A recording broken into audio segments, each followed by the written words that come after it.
You're all set. Okay. So welcome to the Whatcom County Auditor's Office Election Division Observer Training. We appreciate your participation as an interested member of the public or an official party observer. The presence of observers increases transparency and helps to enhance voter confidence in the process. So we'll start with some introductions. We have Stacy Henthorn with us today. She is our auditor. Good morning. And then we also have Amy Graysher. She's the Chief Deputy Auditor. Hello. And then I am Becca Rouse. I'm the Election Supervisor. And then we also recording the meeting is Kelly. She is our Office Coordinator. Welcome. So the official observer program is dictated by state law, and we ask that if you have questions while observing, that you direct them to the auditor, the chief deputy auditor, or the election supervisor. We are authorized to represent the county in matters of elections. So this is kind of an overview of the organizational chart for the elections department in the auditor's office. As I said, we have Stacy and Amy, the auditor and chief deputy. Kelly is the office coordinator. I'm the election supervisor. We have Arsinia, who is the elections coordinator. And then we also have Dodie and Lori, who are our elections clerks. So these are some facts and figures about elections in Whatcom County. As of this morning, we have 160,911 active registered voters. 2,696 of those are military and overseas voters. We currently have 176 precincts. 2 precincts were added this year due to annexations in the cities of Everson and Nooksack. We have 20 offsite drop boxes and 3 drop boxes located around the county courthouse. We have 2 working locations in the courthouse. Our auditor's office is Suite 103. That's our voting center for voter registration and replacement ballots. And then the election center is Suite B03. That's where ballot processing takes place. And some of the services we provide are voter registration, candidate filing, ballot development. We produce local voter pamphlet, process ballots, and communication with districts. So putting on an election is a year-round process. This includes voter registration, so adding new registrants, updating existing registrations, canceling registrations due to death or court orders or people who have moved out of the state. Candidate filing week is the first full week in May when candidates file for offices that are up for election that year. We also receive and process ballot measures from taxing districts. There's 4 possible elections each year, and we're required to maintain communication with those districts. And then we also have ballot and local voter pamphlet design and layout for each election. So after candidate filing or receiving a ballot measure, we create ballots for the election, and we're also required to produce a local voters pamphlet for each election. So a little bit about security, and we'll go a little bit more into detail of most of these throughout the presentation. But 2 authorized full-time staff members with badges are required to open all the doors in the election center, as well as be present when there are ballots downstairs. Any vendors who are performing maintenance are always accompanied by a full-time staff member, regardless of the time of year. The ballot tabulation equipment and servers are not connected to the county network or the internet. They're on a secure air-gapped network. And results after 8 p.m. on election day are transferred from the secure tabulation server to the internet by secure flash drive only. Ballots are kept in secure storage during and after the election. Staff only use green pens to write on anything in the election center. No pens of any other color are allowed. So we do ask that you don't bring your own pen. We'll provide you with a green pen if you do come in person to observe. And then there are 5 live stream webcams in the election center that are available to the public 24 hours a day, 7 days a week. So you can watch the process from home. So in addition to this training, we also have an observer resources page on our website with helpful information about observing the election. This page has important dates and times that are open to observation during each election. There's also a ballot processing overview video, a link to our webcams, our observer guide, and canvassing board guidelines available for reference. Most of the information in this presentation is available in the observer guide as well. So as an observer, your role is to provide an independent perspective of the election and see that each step of the process is followed. As I said before, please direct any questions you have to supervisory personnel. They're authorized to represent the county in matters of elections. Other auditor's office staff and temporary election staff members perform specific tasks and duties and do not have the authority to speak for the auditor or the county. Anyone has the right to observe any part of the election. Observers may include the media, representatives of political parties, candidates, campaigns, and the general public. So we have 2 options to observe. You can observe in person in the election center, suite B03, during designated ballot processing hours. The door will always be open when we're downstairs processing ballots. And then we also have our 5 live stream webcams that are available 24/7 from the day of our logic and accuracy test through certification of the election.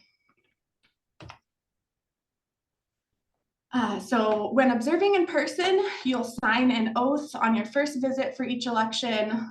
This little picture up here is a picture of the oath. You'll write your name on the sign-in sheet, the time and the date. That's going to be just inside the door when you come in, and you'll need to wear an observer name tag. We ask that you leave your belongings in the drawers at the sign-in area, and you may sit or stand in the designated observer areas. And then remember to sign out when you leave. So as an observer, you can ask questions of the supervisory staff, and you can sit or stand in the designated observer areas. So the observer areas are going to be marked with a pink sign on the floor underneath the chairs. Observers may not disrupt the election process by touching ballots, equipment, or containers. You're to watch the process, not participate, and you're expected to remain objective and independent of the election division. We ask that you leave your cell phone in the drawers designated for observers, and if you need to make a phone call, please do so outside of the election center. Privacy of the information observed on computer screens or ballot envelopes must be maintained, and photos, writing, recording any names, addresses, other information is not allowed. You also cannot interact with temporary election workers or have conversations with other observers. We ask that you not walk around the election center, have food or drink in the election center, and if the conduct of observers becomes a distraction, the supervisory personnel reserves the right to request that the person leave. So, opportunities to observe. The logic and accuracy test is before the election. We actually had our logic and accuracy test on Monday this week. Ballot processing, which includes ballot collection, signature verification, separating, opening, and inspection of ballots, scanning, adjudication, and results reporting. The hand count and the risk limiting audits, which occur after election day. And canvassing board meetings. There are 2 meetings after each election for challenged ballot and voter intent review, and then the meeting for certification of the election. And then if there are any recounts are also an opportunity to observe. The schedule for ballot processing is posted on our website, or you can call our office for more information. If you're an official party observer, check with your party's coordinator for assignments. Ballot processing will occur even if there are no observers present. So we have any questions so far from anybody? Okay, so we'll keep moving on. So the logic and accuracy test is an official test required by state law. It verifies that the tabulation system will count the votes cast for all candidates and questions appearing on the ballot, and that the reporting systems will display expected results. So we mark a test deck of ballots in a pattern that it has specific results. The test deck is divided into groups and scanned using the scanners in the election center. The scanned images are sent to the server in the admin room, and that will merge and tabulate the images from each scanner, and a summary report with results will be printed and compared to the expected results from the test matrix, which we also prepare. Results are uploaded into VoteWa and compared to the summary report.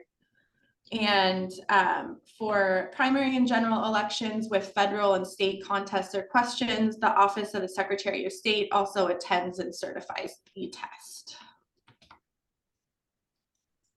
So it takes many hands to run an election. During each election, we hire temporary election workers to process ballots. During a general election, we can hire up to 40 temporary election workers. These positions include ballot collectors, customer service in our voting center, and opening board processing ballots.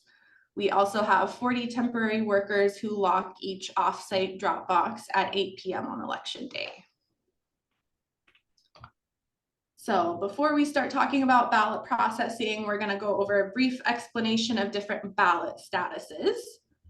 So each active voter is issued a ballot in VoteWa, which is our election management system, before each election, and each ballot is assigned a unique ballot ID number and a status for tracking. If a voter is issued more than one ballot, each ballot has a different ID number and a different ballot status. So ballots with a status of sent mean the ballot has been sent to the voter and has not yet been received by our office. Active voters are issued a ballot and it's marked as sent the day that ballots are mailed. Ballots with a status of received mean that the ballot has been received by our office, but the signature hasn't been verified yet. Ballots with a status of accepted mean the ballot has been received and the signature has been verified. The ballot will be accepted and counted, and the voter will be given credit for voting. All other ballots for that voter will be suspended, and no other ballot can be issued once a voter has an accepted ballot. And then ballots with a status of suspended mean the ballot has been suspended due to a change in the voter record. And that ballot is no longer the voter's current ballot.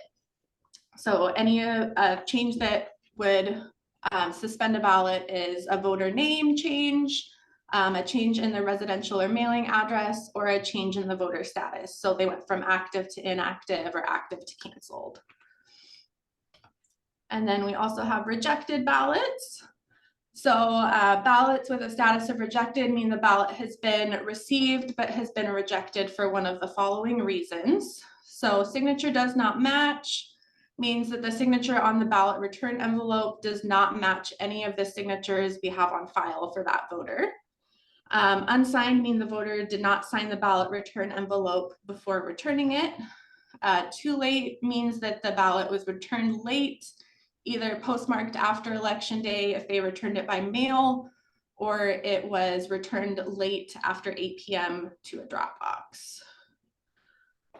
Review means the signature on the envelope needs additional review by a second staff member. Ballot style change means that an address update to the voter's registration created a second ballot being mailed to the voter, and the voter returned the one with the previous address on it. And then empty means that the voter returned their ballot return envelope but did not return a ballot inside. So these are the 12 steps of ballot processing, and we'll go in over each of them in more detail in the coming slides. So the first step in processing is collecting returned ballots. So teams of 2 collect ballots by walking to the post office to pick up from a secure location.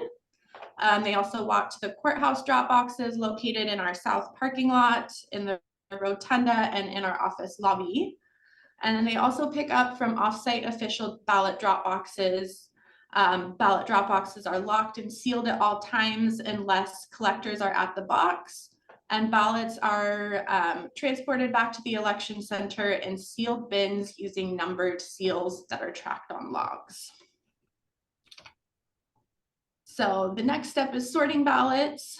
After returning to the election center, seal numbers on transport bins are verified by 2 election staff for ballots that are returned from offsite drop boxes. Ballot return envelopes are sorted into trays, all facing the same direction, and are kept together in trays with a card designating the return method that they came from. So Dropbox or mail, and which specific Dropbox they came from. So after sorting, ballot return envelopes are put through the Runbeck Agilis envelope sorter. On the first pass, the Agilis does many things. So one thing it does is it takes a photo of the signature on the return envelope, and it scans the ballot ID barcode. So ballots with a status of sent are sorted into pockets 4 through 7. The sorter has 8 pockets. If the barcode can't be read, the envelope is sent to pocket 1. The sorter also detects thickness. It can detect if a return envelope is too thin, so maybe the voter forgot to put their ballot in the envelope, or if it's too thick, if they returned their insert in their envelope, or if 2 envelopes happen to be stuck together. These are sorted out and sent into pocket 2 of the sorter, and then ballots that have a status of suspended are sent to pocket 3 and are handled separately. So after the first pass, signature images and ballot ID data are uploaded into VoteWa for signature verification, and ballot IDs that were scanned are marked as received.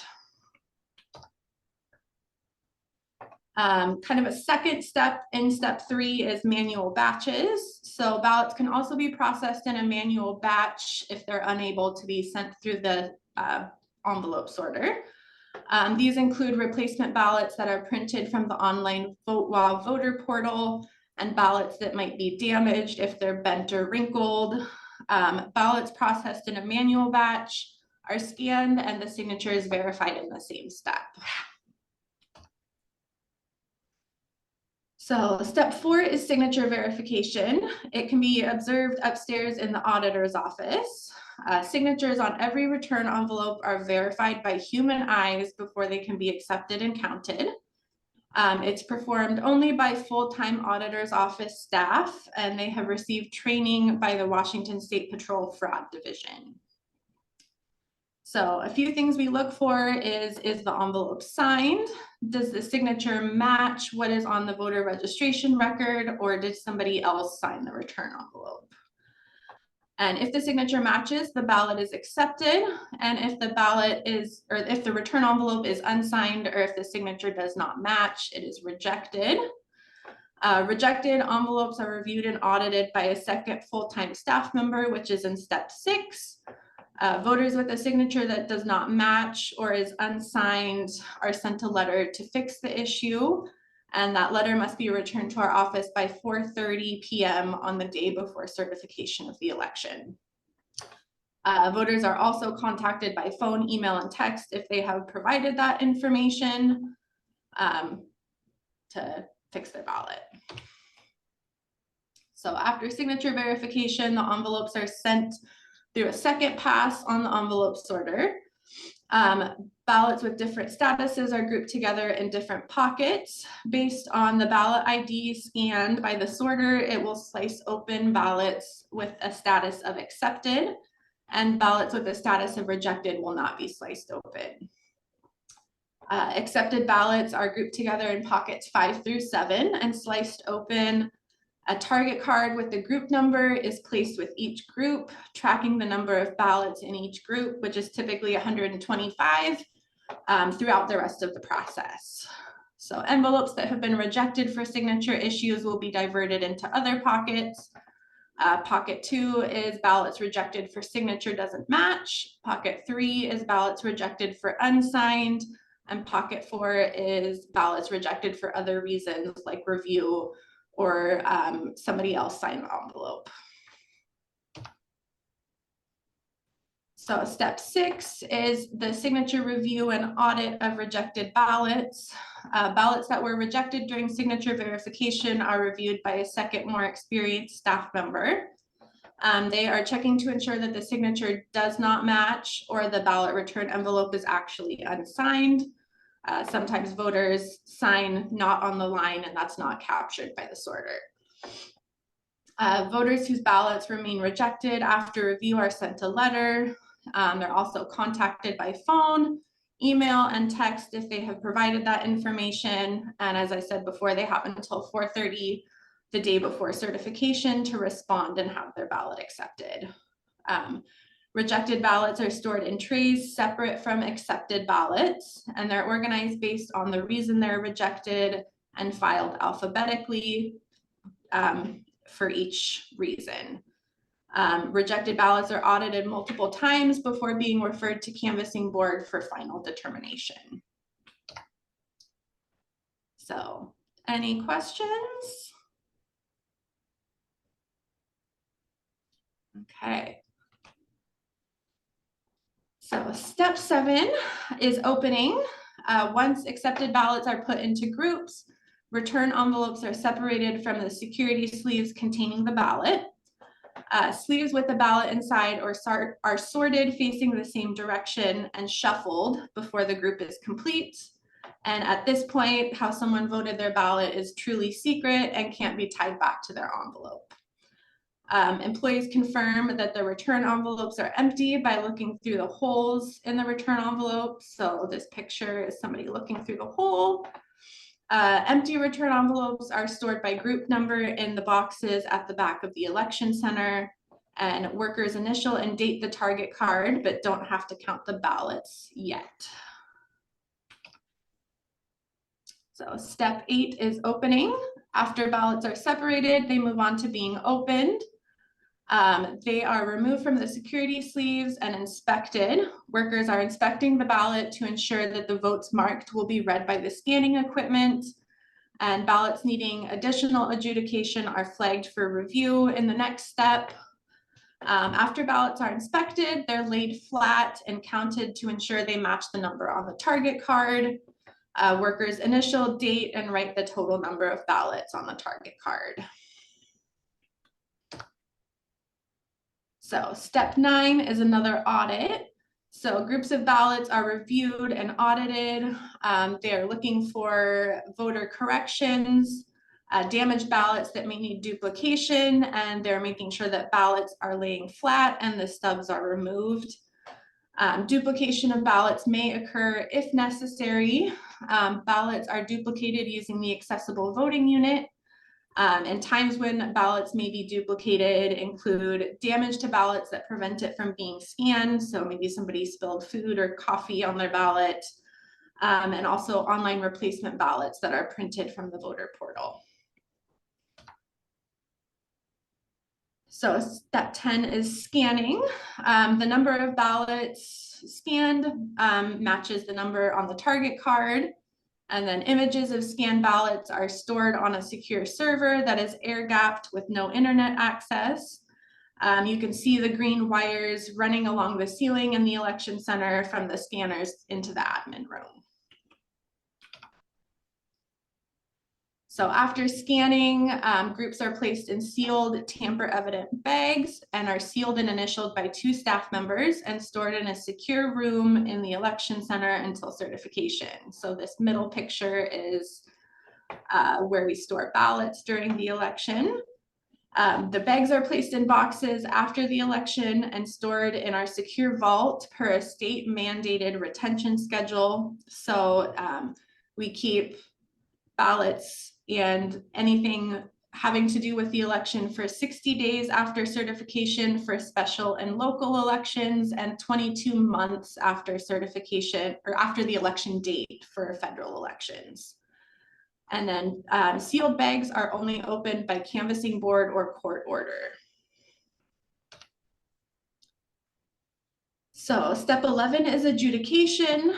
Electronic images of ballots are reviewed and employees are looking for overvotes, undervotes, and write-ins.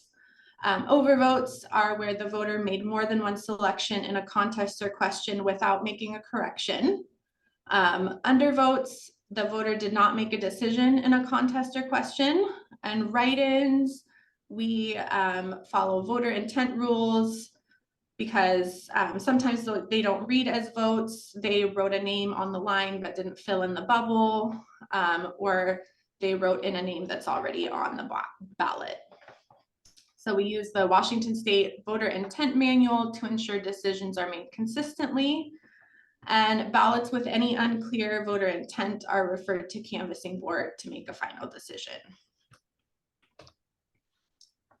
And step 12 is results reporting.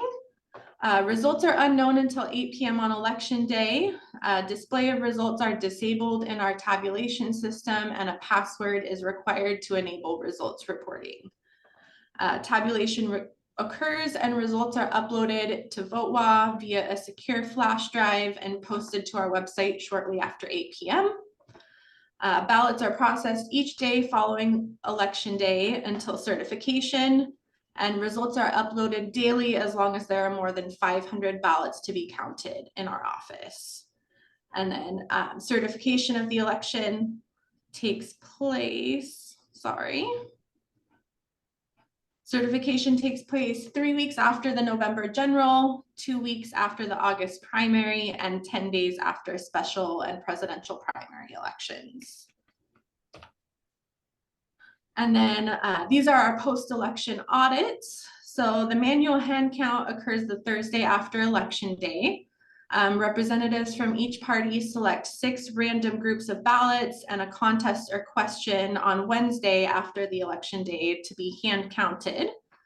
This audit compares the hand count of the selected batches and contest to the electronic results to make sure the results match. And then a risk limiting audit uses statistics to confirm election outcomes. An RLA helps verify that the apparent winner of the election actually won. So in an RLA, ballots are randomly selected for review, and they're hand tallied one by one until enough have been sampled to confirm that the correct winner was found the first time. We're looking for any evidence that would cause us to doubt the results from the voting system. A risk limit is set to 5%, meaning the audit has a 95% or better chance of correcting an incorrect outcome if it does exist. And then canvassing board and certification. So canvassing board is made up of the county auditor, the county council chair, and the county prosecuting attorney or their designees. The county canvassing board meets twice for each election. During the first meeting, they review questionable signatures and ballots with unclear voter intent.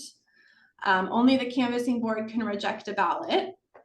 The second canvassing board meeting is to certify the election results. Members will be presented with reconciliation reports, summary reports, and supporting documentation. Once the canvassing board adopts final reports, the election is certified and officially closed. These meetings are open to the public and the schedule will be posted on our website. So that is it. Does anybody have any questions?